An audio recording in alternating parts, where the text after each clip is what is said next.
Welcome back. ರಾಜ್ಯ ಕಾಂಗ್ರೆಸ್ನಲ್ಲಿ ಮಹತ್ವದ ಬೆಳವಣಿಗೆಗಳಾಗ್ತಾ ಇದೆ. ಇನ್ನೇನು ಕೆಲವೇ ಕ್ಷಣದಲ್ಲಿ ಅಸಮಾಧಾನಿತರ ಜೊತೆ ಸುರ್ಜೇವಾಲಾ ಅರ್ಥಾತ್ ಕರ್ನಾಟಕದ ಉಸ್ತುವಾರಿ ಮೀಟಿಂಗ್ ಮಾಡಲಿದ್ದಾರೆ. ಇನ್ನೇನು ಕೆಲವೇ ಹೊತ್ತಲ್ಲಿ ಅಸಮಾಧಾನಿತರ ಜೊತೆ ಒಂದು ಸಭೆ ನಡೆಯುತ್ತೆ. ಆದರೆ ಸುರ್ಜೇವಾಲಾ ಸಭೆಗೆ ಮುನ್ನ ಮೆಗಾ ಡ್ರಾಮಾ ಒಂದು ನಡೀತಾ ಇದೆ. ಮೈಸೂರಲ್ಲಿ ಒಂದಾದಂತೆ ತೋರಿಸಿಕೊಂಡ ಸಿಎಂ ಮತ್ತೆ ಡಿಸಿಎಂ ಪರಸ್ಪರ ಕೈ ಎತ್ತಿ ನಾವು ಜೊತೆ ಜೊತೆಯಲ್ಲಿ ಎಂದ ಸಿದ್ದರಾಮಯ್ಯ, ನಮ್ಮಲ್ಲಿ ಭಿನ್ನಾಭಿಪ್ರಾಯಗಳಿಲ್ಲ, ನಾವು ಒಟ್ಟಿಗೆ ಇದ್ದೀವಿ, ಒಟ್ಟಾಗಿದ್ದೀವಿ. ನೀವು ಇಬ್ಬರು ಕೈ ಎತ್ತಿ ಮೇಲೆ ನೋಡುವಾಗ ನಿಮ್ಮಿಬ್ಬರ ಮನದಲ್ಲಿ ಹೊತ್ಕೊಂಡು ಉರಿಯೋದು ನಮಗೆ ಗೊತ್ತು. ಏನೇನು ಹೊತ್ಕೊಂಡು ಉರಿತಾ ಇದೆ, ಯಾವ ಯಾವ ಭಿನ್ನಾಭಿಪ್ರಾಯಗಳು ಮನಸ್ಸಿನಲ್ಲಿ ಹರಿದಾಡ್ತಾ ಇದೆ. ಈ ಮೂಲಕ ತಮ್ಮ ವಿರೋಧಿಗಳಿಗೆ ಸಂದೇಶ ಕೊಟ್ಟ ಕುತೂಹಲ ಮೂಡಿಸಿದ ಸಿಎಂ ಡಿಸಿಎಂ ನಡೆ. ರಾಜ್ಯ ಕಾಂಗ್ರೆಸ್ನಲ್ಲಿ ಮಹತ್ವದ ಬೆಳವಣಿಗೆ. ಸುರ್ಜೇವಾಲಾ ಅವರು ಕರ್ನಾಟಕದ ಉಸ್ತುವಾರಿ ಕಾಂಗ್ರೆಸ್ಸಿನ. ಸೊ ಅವರಿವತ್ತು ಬಂದು ಅಸಮಾಧಾನಿತರ ಒಂದು ಸಭೆ ಮಾಡ್ತಾರೆ. ನೋಡಿ, ಇದು ಈ ನಗು ಮತ್ತು ಈ ಒಗ್ಗಟ್ಟಿನ ಪ್ರದರ್ಶನ ಇದೆಯಲ್ಲ, ಬಿಜೆಪಿಗರಿಗೊಂದು ಪಾಠ ಆಗಬೇಕು. ಮನಸ್ಸಿನಲ್ಲಿ ಸಾವಿರ ಇರಲಿ, ರಾಜಕೀಯ ಇದು. ರಾಜಕಾರಣವನ್ನ ಅತ್ಯಂತ ಬುದ್ಧಿವಂತಿಕೆಯಿಂದ ಹೆಂಗೆ ನಿಭಾಯಿಸೋದು ಮತ್ತು ಹೆಂಗೆ ಅದನ್ನ ಸಂಭಾಳಿಸ್ಕೊಂಡು ಹೋಗೋದು ಸಿದ್ದರಾಮಯ್ಯ ಮತ್ತು ಡಿ ಕೆ ಶಿವಕುಮಾರ್ನ ನೋಡಿ ಕಲಿಬೇಕು. ಮನಸ್ಸಲ್ಲಿ ಸಾವಿರ ಇರಲಿ, ರಾಜಕೀಯ ಭಿನ್ನಾಭಿಪ್ರಾಯಗಳ ಲಕ್ಷಾಂತರ ಅಭಿಪ್ರಾಯಗಳೇ ಇರಲಿ, ಒಬ್ಬ ಉಸ್ತುವಾರಿ ರಾಜ್ಯಕ್ಕೆ ಬಂದ ಸಂದರ್ಭದಲ್ಲಿ ತನ್ನ ದೌರ್ಬಲ್ಯಗಳನ್ನು ತೋರ್ಪಡಿಸದೆ ಇರೋದ್ರಲ್ಲಿ ತೃಪ್ತಿಪಟ್ಟು ಇವತ್ತು ಚೆನ್ನಾಗಿದ್ದೀವಿ, ನಾಳೆನೂ ಚೆನ್ನಾಗಿರ್ತೀವಿ, ನಿನ್ನೆನೂ ಚೆನ್ನಾಗಿದ್ವಿ ಅನ್ನೋ ತರಹದ ಎಲ್ಲಾದ್ರೂ ಸಣ್ಣ ಸಂದೇಹ ಬರುತ್ತಾ ಹೇಳಿ ನಿಮಗೆ? ಸಣ್ಣ ಸಂದೇಹಕ್ಕೂ ಅವಕಾಶ ಕೊಡದಂತಹ ಒಂದು ಒಗ್ಗಟ್ಟು ಯಾರಿಗೆ ಸಾಧ್ಯ? ಇದು ಸಿದ್ದರಾಮಯ್ಯ ಡಿ ಕೆ ಶಿವಕುಮಾರ್ ಅವರಿಗೆ ಮಾತ್ರ ಸಾಧ್ಯ. ಇನ್ನು ವಿಷಯಕ್ಕೆ ಬರೋದಾದ್ರೆ, ಸುರ್ಜೇವಾಲಾ ಇವತ್ತು ಸಭೆಯನ್ನ ಕರೆಯೋದಕ್ಕೆ ಎಲ್ಲ ತರಹದ ಸಿದ್ಧತೆ ಆಗಿದೆ. ಅಸಮಾಧಾನಿತರನ್ನ ಕರೆಯುವಂಥ ಸಾಧ್ಯತೆಗಳಿದೆ. ಅಸಮಾಧಾನಿತರ ಪೈಕಿ ಡಿ ಕೆ ಶಿವಕುಮಾರ್ ಅವರ ಬಣ, ಸಿದ್ದರಾಮಯ್ಯರವರ ಬಣ, ಇನ್ನು ತಟಸ್ಥ ಬಣದಲ್ಲಿ ಯಾರಿಗಾದ್ರೂ ಭಿನ್ನಾಭಿಪ್ರಾಯಗಳಿದ್ರೆ ಅವರನ್ನು ಕೂಡ ಕರೆಯುವಂತಹ ಸಾಧ್ಯತೆಗಳಿದೆ.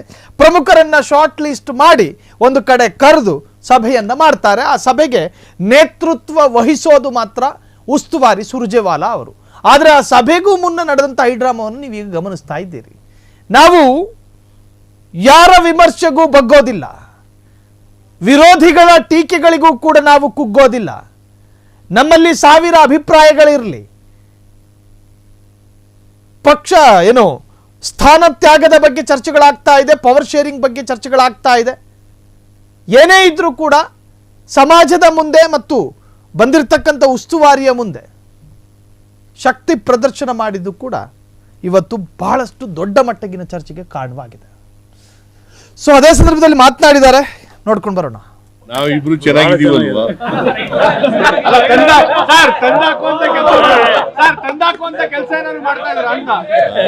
ನಾವಿಬ್ರು ಚೆನ್ನಾಗಿದ್ದೀವಲ್ವಾ?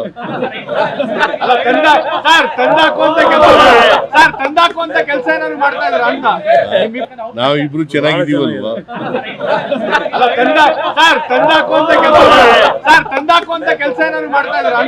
ಸರ್, ಈಗ ಮಹಾರಾಷ್ಟ್ರದಲ್ಲಿ ದ್ವಿಭಾಷಾ ಸೂತ್ರನ ಒಪ್ಪಿಗೆ ಕೊಟ್ಟಿದ್ದಾರೆ. ಕರ್ನಾಟಕದಲ್ಲೂ ಕೂಡ ಆತದೊಂದು ಚರ್ಚೆ ಶುರುವಾಗಿದೆ. ತಾನು ಒಪ್ಪಿಗೆ ಕೊಡ್ತೀರಾ? ದ್ವಿಭಾಷಾ ಸೂತ್ರ ಕರ್ನಾಟಕದಲ್ಲಿ ತ್ರಿಭಾಷಾ ಇದೆ.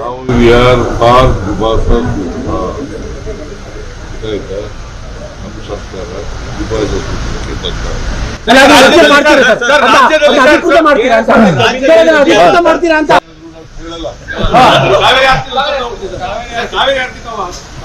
ಒಂದು ವರ್ಷ ಆಗ್ತಾ ಇದೆ.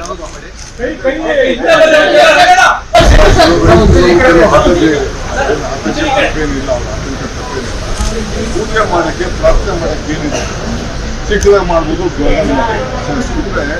ಒಂದೂವರೆ ಸಾವಿರ ಜನ ಉದ್ಯೋಗ ಸಿಗ್ತದೆ ಕಲಾವಿದರು. ನಮ್ಮ ಮಾದೇಶ್ವರ, ನಮ್ಮ ಪುತ್ತೂರು ಕಲೆ, ಕಿಂಚೂರು ಒಂದು ಪೂಜೆನ ಮಾಡ್ತೀವಿ. ಯಾವಾಗಿಂದ ಸ್ಟಾರ್ಟ್ ಆಗುತ್ತೆ ಸರ್? ಅದಕ್ಕೆಲ್ಲ ಸಿದ್ಧತೆ ಮಾಡ್ಕೊಳ್ತಾ ಇದೀವಿ. ಕೆಲವು ಬೋರ್ಡ್ ಹೋಗಿದ್ದಾರೆ. ಪ್ರತಿ ವರ್ಷ ಸರ್ ಕಬಿನಿ ಮತ್ತೆ KRS ಎರಡಕ್ಕೂ ಕೂಡ ಒಟ್ಟಿಗೆ ಬಾಗಿನ ಅರ್ಪಿಸ್ತಿದ್ರು ಸರ್. ಈ ಸರಿ KRS ಮಾತ್ರ ಫಸ್ಟ್ ಮಾಡಿದ್ದೀವಿ, ಇತಿಹಾಸ ಪುಟಕ್ಕೆ ಸೇರಿದ್ದೀವಿ. ಅದನ್ನು ಮತ್ತೆ ಸರ್ ತಮ್ಗೆ ಸಿಗುತ್ತೆ ಸರ್ ಬನ್ನಿ ಆಫೀಸ್ನ ಓಪನ್ ಮಾಡಿದ್ದೀವಿ. ಆಗಲೇ ನಮ್ಮ ಕಲೆಕ್ಟರ್ಗಳು ಆಫೀಸ್ ಓಪನ್ ಮಾಡಿ ಆಗಲೇ ಲ್ಯಾಂಡ್ ಅಕ್ವಿಸಿಷನ್ ವಿಚಾರ ಫಾರೆಸ್ಟ್ಗೆ ನಾಟ್ ಇಟ್ಟಿದ್ದೀವಿ ಅಂತ ನಾವೆಲ್ಲ ಸಿದ್ಧತೆ ಏನೇನು ಬೇಕು ಅದಕ್ಕೆಲ್ಲ ನಾವು ಮಾಡ್ಕೊಳ್ತಾ ಇದ್ದೀವಿ. ಒನ್ಸ್ ವಿ ಆರ್ ಅಲ್ಲಿ ಕೋರ್ಟಲ್ಲೂ ಕೂಡ ಪ್ರೆಸೆಂಟ್ ಮಾಡಿದ್ದು, ಈಗ ಸದ್ಯದಲ್ಲಿ ಅವರು ಕೂಡ ಒಂದು ಮಿಷನ್ ಕೊಟ್ಟಿದ್ದಾರೆ. ಅಲ್ಲ sir, every year you are giving 100 TMC more. How long you should wait? ಯಾಕಂದ್ರೆ ಇದು ಅನ್ನೆಸೆಸರಿ ವೇಸ್ಟ್. 14% ತಮಿಳುನಾಡು ಜಾಸ್ತಿ ಮಾಡ್ಕೊಂಡಿದೆ ಇರಿಗೇಷನ್ ಏರಿಯಾ, ಬಟ್ ಕರ್ನಾಟಕ ಆಗಿಲ್ಲ. ಅದು ನಾವಿಬ್ರು ಚೆನ್ನಾಗಿದ್ದೀವಲ್ವಾ?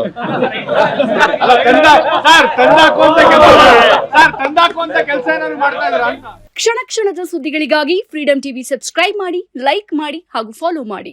ಹೊಸ ಸುದ್ದಿಗಳ ನೋಟಿಫಿಕೇಶನ್ಗಾಗಿ ಬೆಲ್ ಐಕಾನ್ ಮೇಲೆ ಕ್ಲಿಕ್ ಮಾಡಿ.